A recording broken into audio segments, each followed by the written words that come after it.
میری شادی کو ابھی 3 مہینے ہی ہوئے تھے کہ مجھے اپنی بیوی کے مرنے کی بری خبر ملی، تو میں سوچ بھی نہیں سکتا تھا کہ میری اتنی محبت اور پیار کرنے والی بیوی، جس سے ابھی کھل کر میں اظہار محبت بھی نہ کر سکا تھا، وہ اس دنیا سے اتنی جلدی چلی جائے گی۔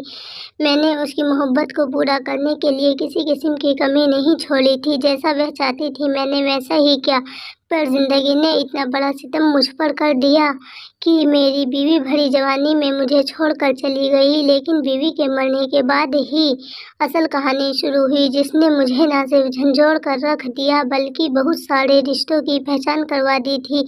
جیسے ہی میری بیوی کے مرنے کی خبر پھیلی تو بیوی کے مائکے والے ہمارے گھر آ گئے۔ اس کی ماں مجھے لعن طعن کرنے لگی، کہنے لگی تو نے ہماری بیٹی کو مارا ہے۔ وہ شادی کرتے ہوئے تو بہت خوش تھی، اس نے ہم سے کہا تھا کہ اب اس گھر سے اس کا جنازہ ہی نکلے گا۔ اس کا تو نے سچ میں ہی جنازہ نکال دیا، تجھے ذرا بھی شرم نہیں آئی؟ تو نے ہماری بیٹی پر بہت ظلم کیے ہوں گے۔ وہ بیچاری بولی نہیں، اسی لیے گھٹ گھٹ کر مر گئی۔ اب میں انہیں کیا سمجھاتا کہ میں نے تو اپنی بیوی سے ابھی تک کوئی تعلق قائم نہیں کیا تھا، میں اس پر کیا ظلم کرتا؟ ابھی تو ہم دونوں کا رشتہ بہت ہی زیادہ تکلف والا تھا، میں چاہ کر بھی اس کے قریب نہیں ہو سکا تھا۔ وہ اس قدر شرم آتی تھی کہ اس سے بات کرتا تو وہ مجھ سے منہ پھیر لیتی تھی۔ خیر، اس سارے چوہے بلی کے کھیل میں 3 مہینے گزر گئے، مجھے پتہ ہی نہ چلا تھا۔ اب تو آفت میرے سر پر آ پڑی تھی۔ میری ساس مجھے کہہ رہی تھی کہ میری بیٹی کے ایک ایک گناہ کا حساب تمہیں دینا پڑے گا، تم نے میری بیٹی پر ظلم کیا ہے۔ اس کے علاوہ ایک اور بڑا واقعہ ہوا جس نے مجھے زیادہ پریشان کیا۔ بیوی کے مائکے والے کہہ رہے تھے کہ ہم میت کو اپنے گھر لے کر جائیں گے، اپنے آبائی قبرستان میں دفن کریں گے، جبکہ میرے گھر والے کہہ رہے تھے کیونکہ اب وہ ہماری ذمہ داری تھی، اسی لیے اسے دفنایا بھی یہیں پر جائے گا۔ لیکن بیوی کے مائکے میں ایک آدمی بہت زیادہ ضد کر رہا تھا کہ کسی صورت بھی ہم اپنی بیٹی کو یہاں دفن ہونے نہیں دیں گے، تم نے اس پر جیتے جی اتنے ظلم کیے، اب اسے مار کر یہاں نہیں چھوڑ سکتے۔ خیر، کچھ نہ کچھ کر کے ان لوگوں نے میت کو یہاں سے نکال لیا اور یہ لوگ اسے اپنے گھر لے گئے۔ میں بہت زیادہ پریشان تھا، لیکن اب میری بیوی تھی، وہ چاہے دفن جہاں بھی ہوتی، میری اس کے ساتھ نسبت ختم ہونے والی نہیں تھی۔ میں بھی ان کے ساتھ میں ہی چلا گیا۔ اپنی بیوی کو دفن کرتے وقت بہت پریشان تھا۔ میں نے جب اسے قبر میں اتارا تو مجھے اپنی موت یاد آ رہی تھی۔ دل چاہا بیوی کے ساتھ میں بھی اس کے ساتھ چلا جاؤں، لیکن میں ایسا نہیں کر سکتا تھا۔ تبھی مجھے پیچھے سے کسی نے دھکا دیا، میں نے پیچھے مڑ کر دیکھا تو وہی آدمی کھڑا تھا جس نے میری بیوی کا جنازہ یہاں لانے پر بہت زیادہ ضد کی تھی۔ وہ کہنے لگا، ارے بھائی، اب کیا تم بھی قبر میں لیٹ جاؤ گے؟ نکلو یہاں سے۔ مجھے اس کا انداز بہت ہی عجیب اور نفرت والا لگ رہا تھا۔ میں ذرا پیچھے ہٹ گیا۔ جلدی جلدی قبر پر سل ڈال دی گئی اور پھر قبر کو بند کر دیا گیا۔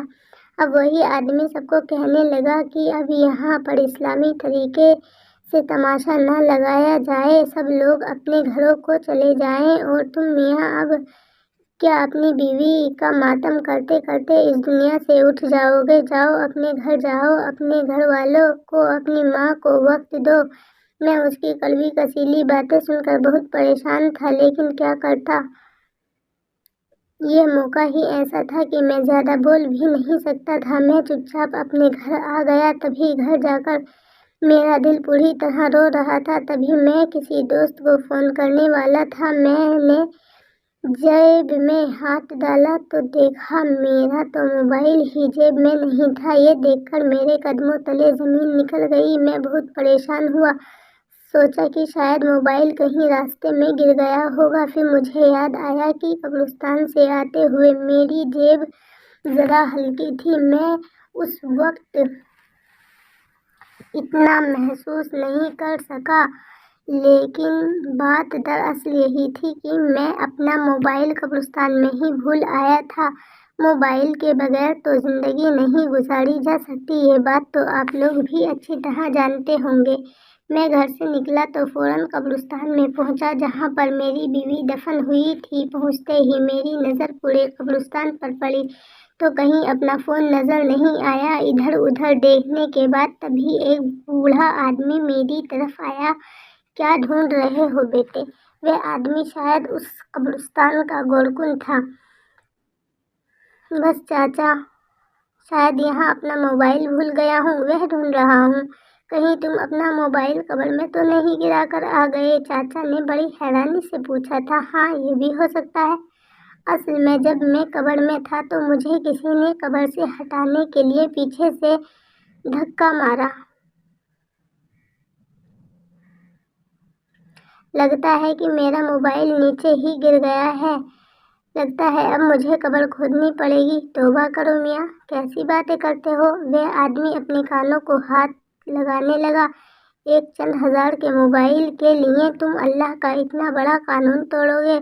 قبر اللہ کی حد ہوتی ہے۔ خبردار، اگر تم قبر کھولنے کی کوشش کرو گے تو تمہاری بیوی کے سارے گھر والے آ جائیں گے اور تمہیں زندہ نہیں چھوڑیں گے۔ تم ایسی باتیں ہرگز مت کرنا، اور وہ یہی سوچیں گے کہ تم نے ہی ان کی بیٹی کو مارا ہے۔ میں یہ بات سن کر حیران ہو گیا۔ اس آدمی کو میرے گھر کے مسئلوں کے بارے میں کیسے پتا تھا؟ یہ تو قبر کھودنے والا تھا، پھر اس کو یہ بھی پتا تھا کہ یہ میری بیوی ہے اور اس کے گھر والے مجھ سے ناراض ہیں، اور یہ کہ میری بیوی کے مائکے کا قبرستان ہے۔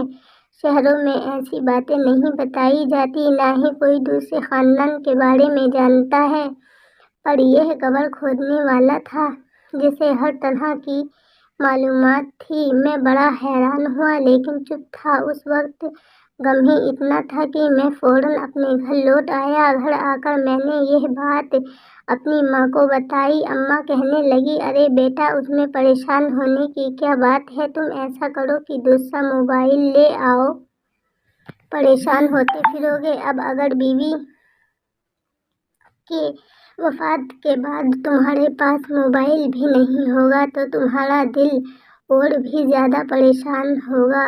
اپنا دھیان بانٹنے کی کوشش کرو، تمہیں پیسے دیتی ہوں، تم جا کر اپنے لیے نیا فون خرید لو۔ میں نے کہا، اماں، اس نمبر پر تو میرے کافی سارے جاننے والے تھے، لیکن چلو۔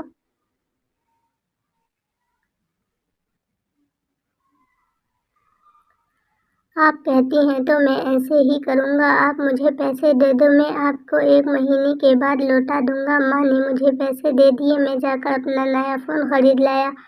میں اپنے پاس ایک سم بھی رکھ لی تھی، لیکن پھر بھی ایسا واقعہ ہوا جس نے مجھے زیادہ بے چینی میں ڈال دیا۔ رات کے 12 بج رہے تھے، میرے فون پر سگنل نہیں آ رہے تھے۔ اچانک سے سگنل آئے تو میں نے پہلے نمبر جو ملایا وہ اپنا پرانا نمبر تھا۔ شاید میں سگنل چیک کرنے کے لیے ایسا کر رہا تھا، میرے تو وہم و گمان میں بھی نہیں تھا کہ میرا خیال تھا کہ بس میرا موبائل قبر میں گر گیا ہے تو اب وہ ختم ہو گیا ہوگا، بند ہو گیا ہوگا، کیونکہ فون کو چارجنگ بھی زیادہ نہیں تھی۔ لیکن جیسے ہی میں نے فون ملایا اس پر بیل جانے لگی۔ یہ سن کر میرے رونگٹے کھڑے ہو گئے، مجھے عجیب سا ڈر لگنے لگا۔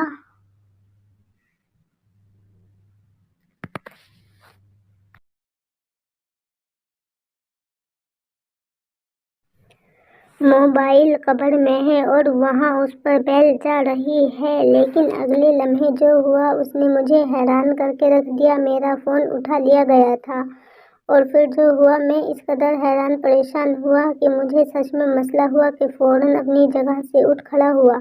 اماں بھی حیران تھیں کہ میں کیا کر رہا ہوں۔ بیٹے، کہاں جا رہے ہو؟ اماں، میں اپنی بیوی کی قبر پر جا رہا ہوں۔ کیا ہو گیا ہے تمہیں؟ پہلے بہانہ بنا کر گئے تھے، اب کون سی آفت آ گئی ہے؟ رات کے وقت تم اپنی بیوی کی قبر پر جا رہے ہو؟ اماں، مجھے جانا ہوگا۔ یہ کہہ کر میں تو گھر سے نکل گیا۔ میں نہیں جانتا کہ میری ماں میرے پیچھے کتنا پریشان ہوئی ہوگی۔ ابھی میرے دل میں صرف اور صرف ایک ہی خیال چل رہا تھا، وہ تھا میری بیوی کا خیال، کیونکہ جو کچھ میں نے سنا تھا اس کے بعد میں خاموش تو نہیں بیٹھ سکتا تھا۔ میری پوری ذمہ داری بنتی تھی کہ میں اس معاملے کی جانچ کروں۔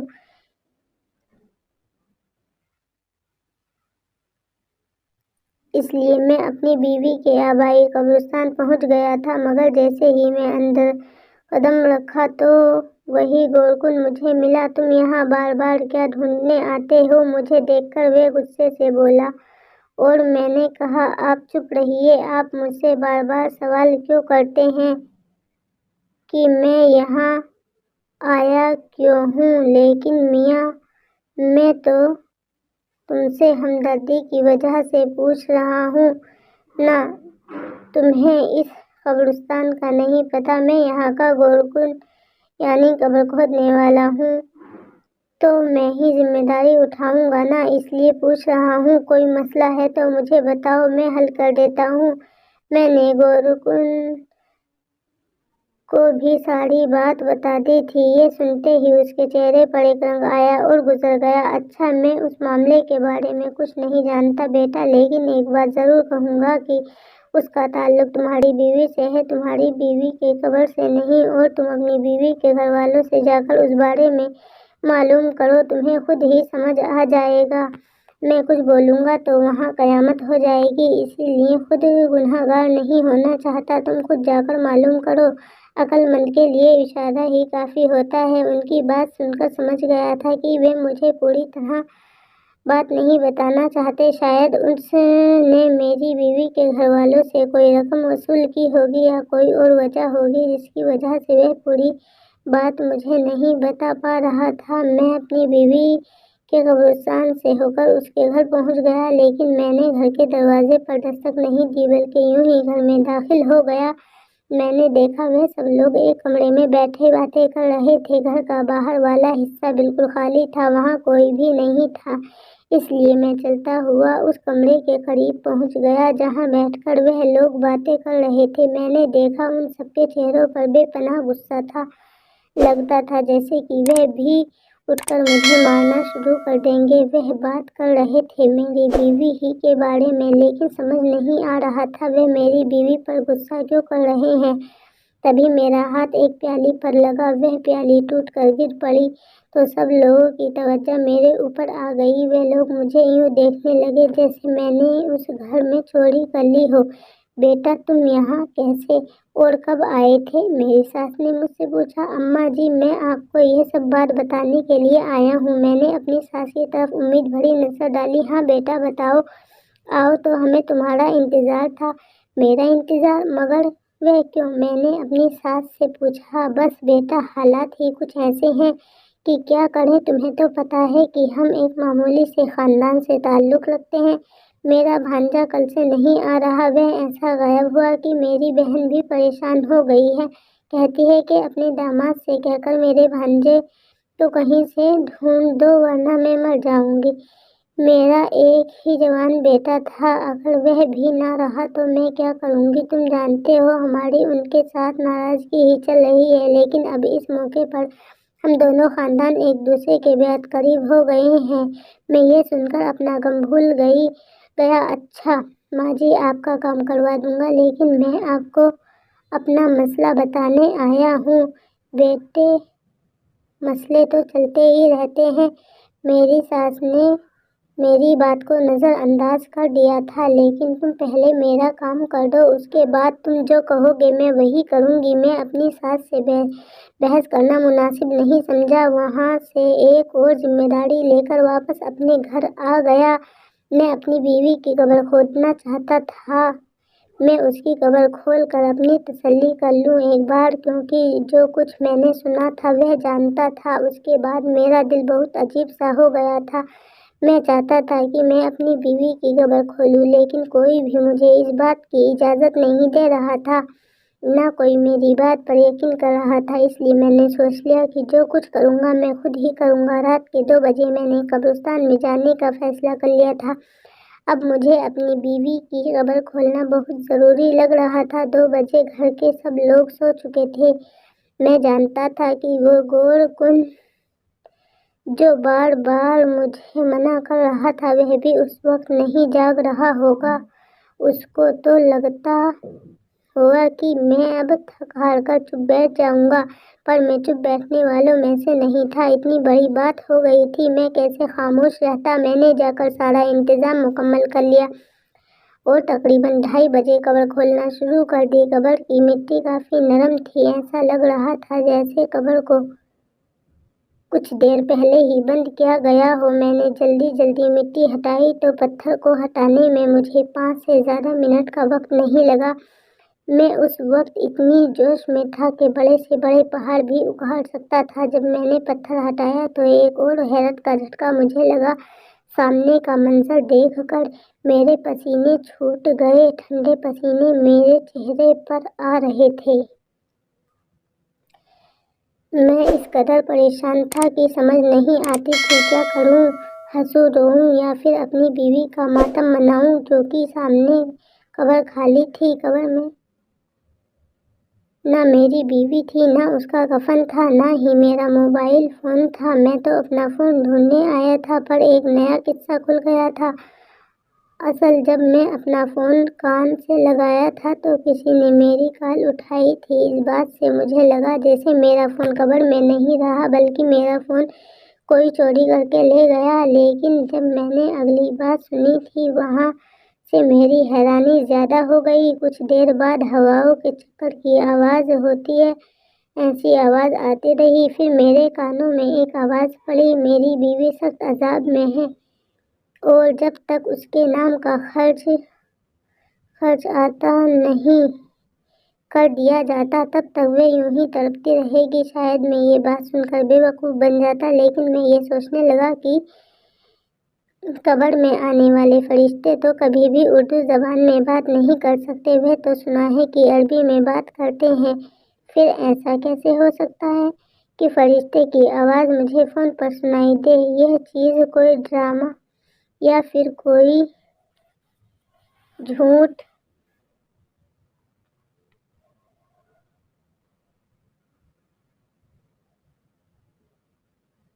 لگتی تھی، ایسا حقیقت میں ہو ہی نہیں سکتا۔ بہت سارے لوگوں نے قبر میں کیمرہ اور مائک رکھنے کی کوشش کی ہے، پر آج تک کسی فرشتے کی آواز کسی انسان کے کانوں میں نہیں پڑ سکتی۔ یہ اللہ کے راز ہیں اور یہ اللہ ہی جانتا ہے۔ ایسا ہو ہی نہیں سکتا کہ کسی قبرستان میں سے فرشتے کی آواز کوئی انسان سن سکے۔ بس تبھی سے مجھے شک پڑ گیا تھا اور میں نے بیوی کی قبر کھودنے کی ٹھان لی تھی۔ پھر جب میں نے قبر کھودی وہاں پر مجھے کچھ بھی نہیں ملا۔ اب میں اپنی بیوی کے گھر والوں کے پاس چلا گیا۔ میں نے کہا کہ آپ کی بیٹی کی قبر میں نے کھودی ہے پر میری بیوی وہاں نہیں ہے۔ میرے سسرال والے مجھ پر غصہ کرنے لگے کہ یہ بے حرمتی کرنے کو کس نے کہا تھا۔ میری بیوی کے بھائی تو باقاعدہ مجھے مارنے پر تل آئے۔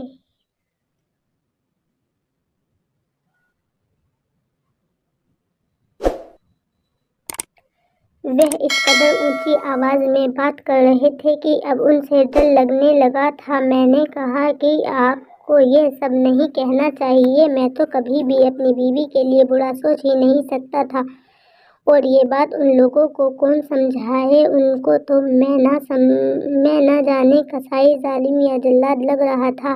میں نے اپنی بیوی کے گھر والوں سے زیادہ بحث کرنا مناسب نہیں سمجھا، کیونکہ وہ تو لڑنے جھگڑنے مر مٹنے کو تیار ہو گئے تھے، اور ایسے لوگوں سے میں کتنی بھی بات کرتا وہ میری بات نہ سنتے۔ وہاں سے نکلا تو سب سے پہلے مجھے اپنی ساس کے بھانجے کا خیال آیا۔ اس کے بارے میں انہوں نے مجھے ڈھونڈنے کو کہا تھا۔ باقی سب کام چھوڑ کر اب میں بھی اسے ہی ڈھونڈنا چاہتا تھا، کیونکہ مجھے اپنی بیوی کے اس کزن پر بہت زیادہ شک تھا۔ وہ بھی گھر سے اسی دن غائب ہوا تھا جس دن میری بیوی مری تھی۔ شاید میں یہ پوچھتا، وہاں سے نکلتے بس اڈے پر پہنچا۔